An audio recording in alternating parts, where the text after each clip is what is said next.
Hi everybody, students, this is lecture number 12 of electrochemistry, and in today's video session we are going to discuss an extremely important concept related to the secondary cells, that is the lead storage battery. But before I actually start with the discussion of lead storage battery, which is also known as a lead storage accumulator, let me tell you once again कि what are commercial cells और commercial cells के अंदर भी secondary cells का क्या meaning होता है. Students, in my previous video lecture, I have already explained you that commercial cells are those electrochemical cells which can be used in our daily life to obtain the potable electricity. Potable electricity से मतलब है कुछ ऐसे commercial cells जो हम अपनी daily life में बहुत conveniently इसलिए use कर पाते हैं because they are light in weight, compact in size, and that's why they are portable in nature. And besides this मैंने आपको ये भी बताया था कि ये कमर्शियल सेल्स भी दो टाइप्स के होते हैं, the primary cells and the secondary cells. The primary cells are those which can not be recharged again because their cell reactions are irreversible. और इसी प्राइमरी सेल्स के सेशन में हम लोगों ने ऑलरेडी ड्राई सेल और mercury cell previous video lecture में discuss कर लिया था. But secondary cells are those category of commercial electrochemical cells which can be recharged again and again because their cell reactions are reversible. और ऐसे ही एक बहुत important, बहुत ही वाइडली यूज्ड सेकेंडरी सेल को आज हम डिस्कस करने जा रहे हैं, which is called the lead storage battery. Lead storage battery is the same battery that we use in inverters. जो हम घरों में इन्वर्टर्स में जो बैटरी यूज करते हैं, that's called the lead storage battery और lead storage accumulator. तो चलिए स्टार्ट करते हैं आज का ये session based upon the lead storage battery. My name is Ankur Goyal and you are at the right place if you really want to unlock your brain with a key to success in chemistry. So let's start with lead storage battery.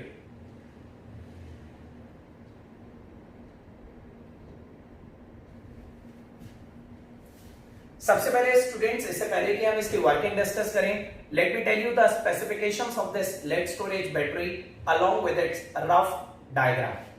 देखिए students, lead storage battery के अंदर anode is made up of PB plates actually. This is actually the difference between a cell and a battery. एक cell के अंदर तो एक anode और एक कैथोड होती है, बट एक बैटरी के अंदर बहुत सारी series of anodes and cathodes होती हैं.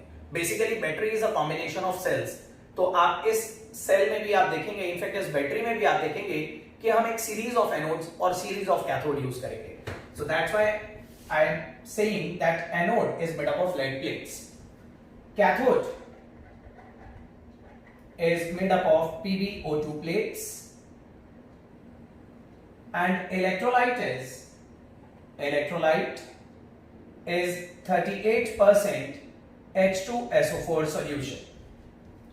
So these are the specifications of lead storage battery. Lead storage battery में एनोड Pb की प्लेट्स होती हैं, कैथोड PbO2 की प्लेट्स होती हैं, and electrolyte is a dilute solution of sulfuric acid, 38% sulfuric acid.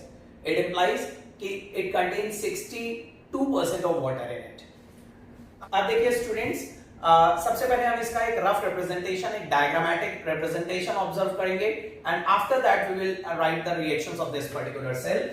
So lead storage battery में आप देखेंगे एक कंटेनर होता है, and within this container left side से एक रॉड अरेंज्ड होती है, and within this rod हमने सस्पेंड कर रखी होती हैं 3 anodic lead plates. So these are the 3 anodic plates made up of Pb. So these are Pb anode.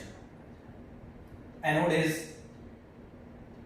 negatively charged in an electrochemical cell.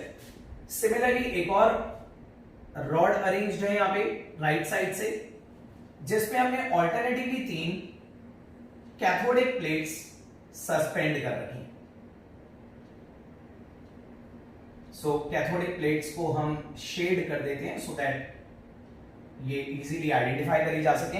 These 3 shaded plates are PbO2 cathode, यानी कि the positive terminal, and simultaneously all these 6 plates are immersed in dilute H2SO4 solution, यानी कि 38% sulphuric acid solution में हमने ये सारी plates immerse कर रखी है.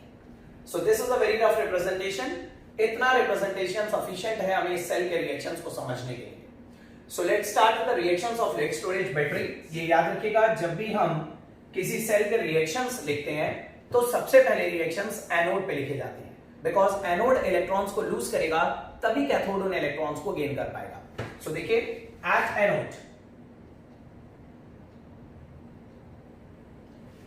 एनोड मैंने आपको बताया is made up of PB.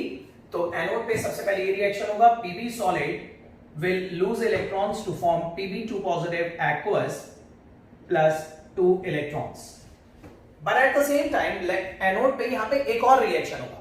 देखिए, unlike the other commercial cells जो हम ऑलरेडी डिस्कस कर चुके हैं, उनमें रिएक्शंस बहुत सिंपल थे. एक एनोडिक रिएक्शन था, एक कैथोडिक रिएक्शन था, और उन्हें ऐड करके हमने ओवरऑल सेल रिएक्शन जनरेट करा. बट यहाँ पे एनोड पे आप देखेंगे दो रिएक्शंस होंगे, उन दोनों को ऐड करके पहले हम ओवरऑल एनोडिक रिएक्शन बनाएंगे. सिमिलरली कैथोड पे भी दो रिएक्शंस होंगे, उन्हें ऐड करके ओवरऑल कैथोडिक रिएक्शन बनाया जाएगा, और फिर ओवरऑल एनोडिक और कैथोडिक रिएक्शंस को ऐड करके सेल रिएक्शंस प्रिपेयर करे जाएगा. देखिए ध्यान से. तो एनोड पे मैंने आपको बताया कि जो पीबी की प्लेट्स हैं they will start getting oxidised. तो पीबी ऑक्सीडाइज्ड होगा और पीबी2 पॉजिटिव बनके दो इलेक्ट्रॉन लूज कर देगा.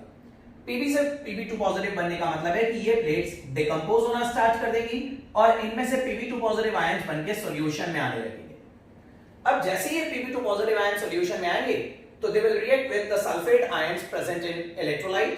तो सेकंड रिएक्शन एनोड पे ये होगा, Pb2 positive aqueous will combine with SO4 2 negative aqueous to form PbSO4.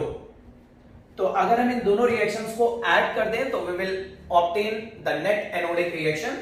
So net anodic reaction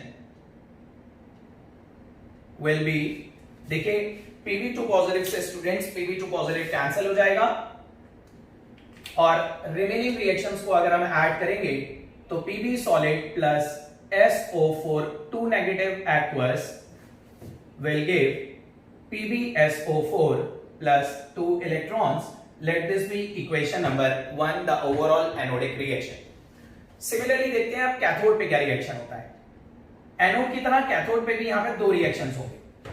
देखिए, कैथोड बनी हुई है PbO2 की, और कैथोड पे गेन ऑफ इलेक्ट्रॉन्स होता है. ऊपर Pb ने जो इलेक्ट्रॉन लूज करे वही इलेक्ट्रॉन PbO2 की प्लेट गेन करेगी, but in acidic medium. H2SO4 से जो H पॉजिटिव आयंस मिलेंगे, उन H पॉजिटिव आयंस की प्रेजेंस में PbO2 का रिडक्शन होगा.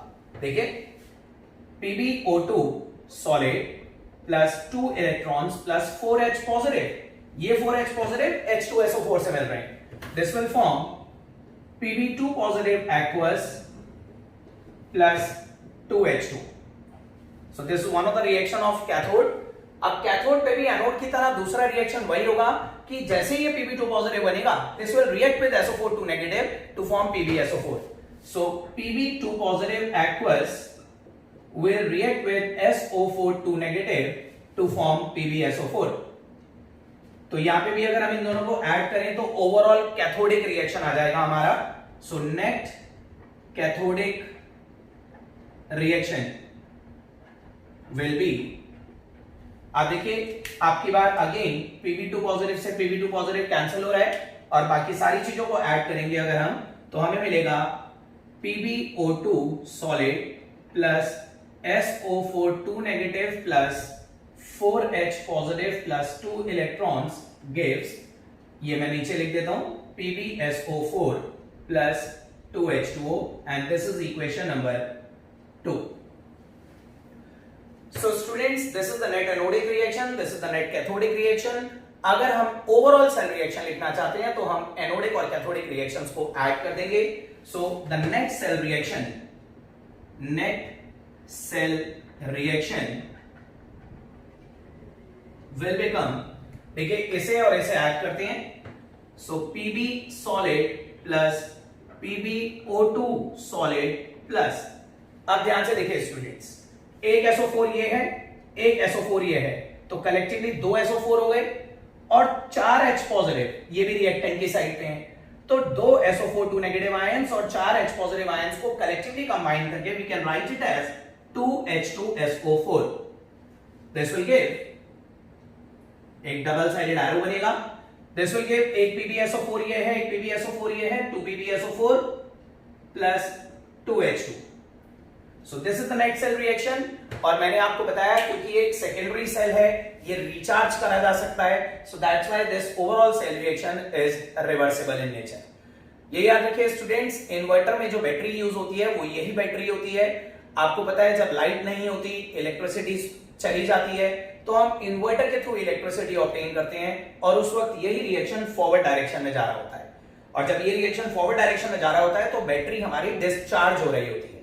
लेकिन जब लाइट आती है और बैटरी रिचार्ज होती है तो यही रिएक्शन पीछे आ जाता है.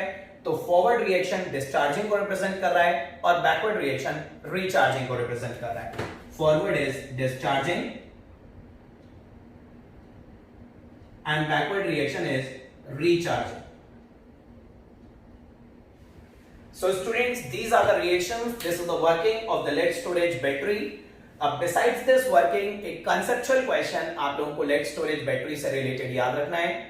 आप सभी लोगों ने ऑब्जर्व करा होगा, सभी को मालूम होगा कि हम घर में जो लेड स्टोरेज बैटरी इन्वर्टर में यूज करते हैं, उस बैटरी में हमें फ्रीक्वेंट इंटरवल्स पे, हमें रेगुलर बेसिस पे उस बैटरी के अंदर डिस्टिल वाटर ऐड करना पड़ता है.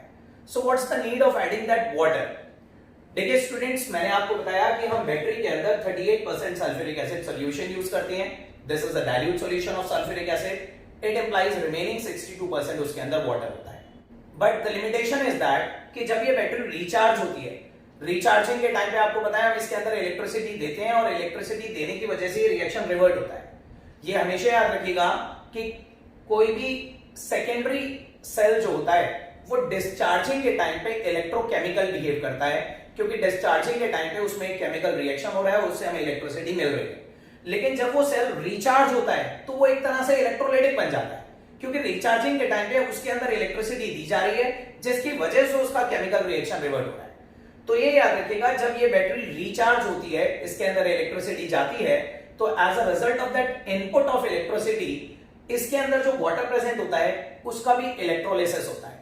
और जब वाटर इलेक्ट्रोलाइज्ड होता है तो वो हाइड्रोजन गैस और ऑक्सीजन गैस रिलीज करके एस्केप आउट कर जाता है.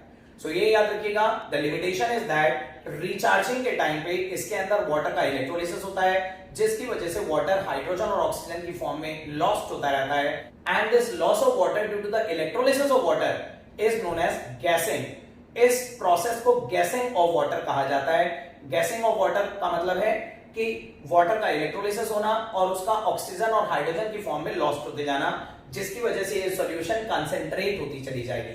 And that's why to keep it dilute हमें इसके अंदर वाटर ऐड करना पड़ता है. कुछ जगह आप देखेंगे एक और सेकेंडरी कॉज दे रखा होगा वाटर के लॉस होने का. वाटर के लॉस होने का ये भी कॉज होता है कि इसके अंदर जो रिएक्शंस होते हैं they are somewhat exothermic in nature, and because of the exothermic nature जो हीट प्रोड्यूस होती है उससे भी वाटर वेपराइज होता रहता है. तो वाटर एक तो हीट प्रोड्यूस की वजह से वेपराइज होता है, तो थोड़ा सा लॉस वहां पे भी होता है. But the major loss of water is due to the electrolysis of water, जिसे हम गैसिंग ऑफ वाटर बोलते हैं. गैसिंग के टाइम पे वाटर ऑक्सीजन और हाइड्रोजन गैस बनकर उड़ता रहता है, जिसकी वजह से वाटर इसमें कम होता रहता है. और वाटर की कंसंट्रेशन को मेंटेन रखने के लिए हम रेगुलर इंटरवल्स पे इसके अंदर वाटर ऐड करते हैं. So this is the discussion of the lead storage battery, and that's it what we are going to discuss today. आज के इस वीडियो सेशन में हमें यही डिस्कस करना था. अपने नेक्स्ट वीडियो सेशन में we will discuss a very important concept related to corrosion. Corrosion मतलब किसी भी मेटल का डिटीरियोरेट हो जाना under the atmospheric conditions. So metals क्यों डिटीरियोरेट होते हैं, किस तरह से वो एटमॉस्फेरिक कंडीशंस में आते ही ऑक्सीडाइज्ड हो जाती हैं, करोजन के क्या क्या एग्जांपल्स होते हैं और करोजन के पीछे क्या डिटेल्ड मैकेनिज्म होता है, वो हम अपने नेक्स्ट वीडियो सेशन में डिस्कस करेंगे. Till then, have a great day. Thank you.